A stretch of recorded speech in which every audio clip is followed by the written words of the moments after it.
నమస్కారం. నేను మీ చందు. రైల్వేలో 5,696 లోకో పైలట్స్ జాబులు నోటిఫికేషన్ ఇది. దీనికి సంబంధించిన ఇంట్రడక్షన్ ఏంటి అని అంటే, దేశంలో అత్యధిక ఉద్యోగులను కలిగిన ప్రభుత్వ రంగ సంస్థ ఇండియన్ రైల్వేస్ నెట్వర్క్ పరంగా ప్రపంచంలో 4వ స్థానంలో నిలిచి ఏటా లక్షల మంది ఉద్యోగులను నియమించుకుంటుంది. కేంద్ర ప్రభుత్వ ఉద్యోగం, అధిక వేతనాలు, ఉద్యోగ భద్రత, ఆకర్షించే ప్రోత్సాహకాలు, ప్రమోషన్, ఉచిత రైలు ప్రయాణం వంటి సదుపాయాలు ఉండడంతో రైల్వే ఉద్యోగాలంటే యువతలో యమక్రేజ్. దేశవ్యాప్తంగా అన్ని రైల్వే రీజియన్లలో 5,696 అసిస్టెంట్ లోకో పైలట్ పోస్టులను భర్తీ చేసేందుకు రైల్వే శాఖ నోటిఫికేషన్ రిలీజ్ చేసింది. 10th ITI డిప్లొమా ఉత్తీర్ణులైన అభ్యర్థులు జనవరి 20 నుంచి ఫిబ్రవరి 19 వరకు ఆన్లైన్లో అప్లై చేసుకోవచ్చు. ఈ నేపథ్యంలో సిలబస్, ఎగ్జామ్ ప్యాటర్న్, ప్రిపరేషన్ గురించి తెలుసుకుందాం. ఎట్ ఏ గ్లాన్స్ కింద పోస్టులు 5,695, ఎస్సీలకు 804, ఎస్టీలకు 482, ఓబీసీ 1351, ఈడబ్ల్యూఎస్ 560, ఎక్స్ సర్వీస్మెన్లకు 575. మనకు సికింద్రాబాద్ జోన్లో 758 పోస్టులు ఉన్నాయి. అర్హత అభ్యర్థులు మెట్రికులేషన్తో పాటు ITI, fitter, electronics, instrument mechanics, mill right, maintenance mechanic, motor vehicle wireman, tractor mechanic, armature and coil winder, mechanic diesel, heat engine turner, machinist, refrigeration and air condition mechanic పూర్తి చేసి ఉండాలి, లేదా మెకానిక్, ఎలక్ట్రికల్, ఎలక్ట్రానిక్స్ లేదా automobile ఇంజనీరింగ్లో 3 ఏళ్ల diploma పూర్తి చేసిన వారు అర్హులు. ఇక వయసు విషయానికి వస్తే జూలై 1, 2024 నాటికి 18 నుంచి 30 సంవత్సరాలు ఉండాలి.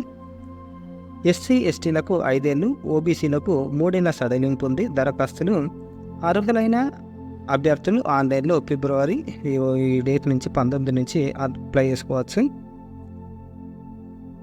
500 ఫీజు. ఈబీసీ తర్వాత ఈబీసీ అభ్యర్థులకు 250, ఇతరులకు 500 ఫీజు ఉంటుంది. ఎస్సీ ఎస్టీ మాజీ సైనిక ఉద్యోగులు, మహిళలు, ట్రాన్స్జెండర్స్ అందరికీ 250 ఉంటే అందరికీ ఓసీ వాళ్ళకు 500 ఫీజు ఉంది. ఇది వెబ్సైట్. మరి వీళ్ళు ఏం చేయాలి అంటే, రైల్వే మంత్రిత్వ శాఖ పరిధిలో రైల్వేలకు లోకో పైలట్ స్థానం సాధారణం. లోకో పైలట్ అనేది రైళ్లను నడపడానికి మరియు రవాణా సమయంలో రైళ్లను సమర్థవంతంగా పర్యవేక్షించడానికి అవసరమైన వ్యక్తి. ఇది భారతీయ రైల్వేలో ఉన్నతమైన స్థానం. లోకో పైలట్ అసిస్టెంట్ యొక్క విధులు రైలును సజావుగా నడపడానికి లోకో పైలట్కు సహాయం చేయడం. లోకో పైలట్ పనిలో లోకోమోటివ్ ఇంజన్ యొక్క సరైన పనితీరును నిర్వహించడం, రైలులో మరమ్మత్తు మరియు నిర్వహణ పనులను నిర్వహించడం, సిగ్నల్ మార్పులను తనిఖీ చేయడం మరియు ఇతర రైల్వే అధికారులతో పరస్పర చర్య చేయడం వంటి అనేక ముఖ్యమైన కార్యకలాపాలు ఉంటాయి. ఎగ్జామ్ ప్యాటర్న్ 2 లెవెల్స్ ఉంటాయి, CBT 1, CBT 2. ఇకపోతే సిలబస్ ప్రిపరేషన్ ఎట్లుంది అని అంటే, ఫస్ట్ జనరల్ అవేర్నెస్లో భాగంగా అభ్యర్థి ముఖ్యంగా static, GK, current affairs, Indian history, geography, polity, economy, general sciences, science and technology మరియు కంప్యూటర్ నాలెడ్జ్ వంటి అంశాలపై బేసిక్ నాలెడ్జ్ పెంపొందించుకోవాలి. స్టాటిక్ జీకేలో దేశాలు, రాజధానులు, పార్కులు, బయోస్పియర్ రిజర్వాయర్లు, ప్రముఖ సరస్సులు, జలపాతాలు, గిరిజన తెగలు, నృత్యాలు, గ్రంథాలు, జాతీయ అంతర్జాతీయ వ్యవహారాలు, సైన్స్ అండ్ టెక్నాలజీ అంశాలపై ఎక్కువ ఫోకస్ చేయాలి. కరెంట్ అఫైర్స్లో భాగంగా ప్రతిరోజు కనీసం 2 న్యూస్ పేపర్స్ చదవాలి.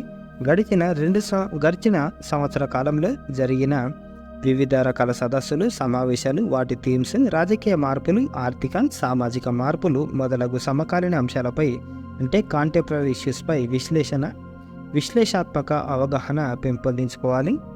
ఇక హిస్టరీ విషయానికి వస్తే, హిస్టరీ సబ్జెక్ట్కి సంబంధించి ప్రధానంగా వివిధ యుద్ధాలు, ఒడంబడికలు జరిగిన సంవత్సరాలు, జైన, బౌద్ధ మతాలు, రాజవంశాల కాలక్రమం, ముఖ్యమైన శాసనాలు, రాజులు, బిరుదులు, ప్రముఖ కవులు, గ్రంథాలు, రచయితలు, భక్తి ఉద్యమకారులు, భారతదేశాన్ని సందర్శించిన విదేశీ యాత్రికులు, దండయాత్రలు, బ్రిటిష్ కాలంలోని కమిషన్లు, స్వాతంత్ర సమరయోధులు, బ్రిటిష్ పాలనా కాలంలోని ప్రధానమైన ఘట్టాలు మొదలగు అంశాలు చదవాలి.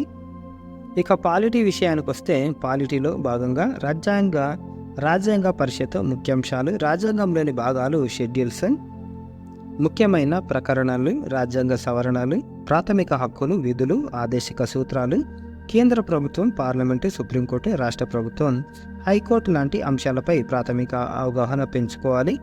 ఎకానమీ, అర్థశాస్త్రంలో నీతి ఆయోగ్, ద్రవ్యం, జాతీయ ఆదాయం, పేదరికం, కేంద్ర రాష్ట్ర బడ్జెట్, వ్యవసాయ రంగం, పారిశ్రామిక రంగం, సేవా రంగం, ఆర్థిక సర్వే లాంటి అంశాలు ప్రిపేర్ కావాలి.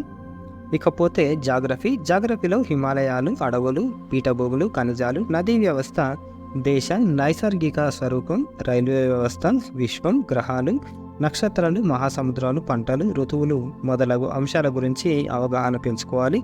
జనరల్ సైన్స్ విషయానికి వస్తే వ్యాధులు, రక్త వర్గాలు, విటమిన్లు, భౌతిక శాస్త్ర కొలతలు, ప్రమాణాలు, ఆవర్తన పట్టిక, ఆమ్లాలు, క్షారాలు, రసాయనిక నామాలు చదవాలి. అంటే ఆవర్తన పట్టిక అంటే పీరియాడిక్ టేబుల్, భౌతిక శాస్త్ర కొలతలు అంటే మెజర్మెంట్స్. ఇకపోతే ప్రాక్టీస్తో మ్యాథ్స్లో స్కోరింగ్.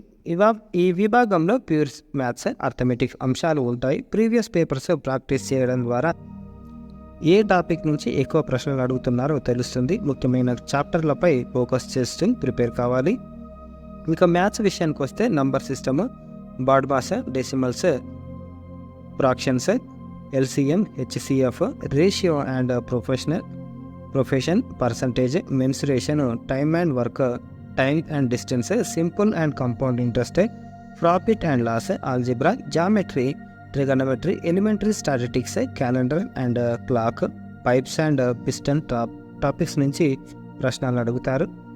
ఇక మెంటల్ ఎబిలిటీకి వచ్చేసరికి analogy, alphabetical and number system, coding and decoding, mathematics operations, relationships, syllogism, jumbling, venn diagrams, data interpretation, decision making, analytical reasoning, classification, statement and arguments అంశాలపై ఫోకస్ చేయాలి.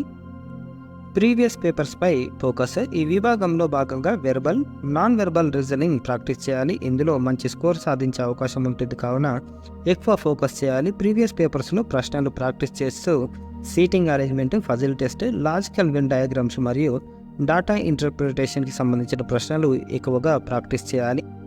అనాలజీ, భిన్న ప్రక్రియ, భిన్న పరీక్ష, శ్రేణులు, కోడింగ్, డికోడింగ్, గణిత పరిక్రియలు, రక్త సంబంధాలు, దిక్కులు, ర్యాంకింగ్, తీర్మానాలు, Venn diagrams, missing numbers, seating arrangements, puzzles, data interpretation, ప్రకటనలు, నిర్ధారణల నుంచి ఎక్కువ ప్రశ్నలు వస్తాయి. ప్రతి టాపిక్ నిర్దిష్టమైన సమయం కేటాయించుకొని ఎక్కువ ప్రశ్నలు ప్రాక్టీస్ చేయాలి. దీంతో స్పీడ్, అక్యురసీ పెరుగుతుంది. టాపిక్ వైజ్ మార్క్ టెస్ట్లు కూడా రాయడం వల్ల మనకు మనకు నాలెడ్జ్ ఇంప్రూవ్ అవుతుంది కాబట్టి ఈజీగా జాబ్ కొట్టుకోవడానికి ఛాన్స్ ఉంది. ఇది ఈరోజు సంబంధించిన ఆర్టికల్. రైల్వేలో 5696 లోకో పైలట్స్. ఇవి రిజర్వ్డ్ ఎన్ని ఉన్నాయి, అన్రిజర్వ్డ్ ఎన్ని ఉన్నాయి అనేటివి చూసుకొని అప్లై చేసుకోండి. లైక్ చేయండి, షేర్ చేయండి, సబ్స్క్రైబ్ చేయండి. థ్యాంక్ యూ, ధన్యవాదాలు.